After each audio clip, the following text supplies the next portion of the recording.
گل بی رخ یار خوش نباشد، بی باده بهار خوش نباشد.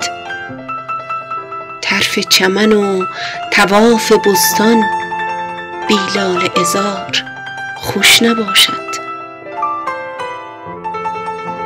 رقصیدن سرو و حالت گل بی صوت هزار خوش نباشد. هر نقش که دست عقل بندد جز نقش نگار خوش نباشد.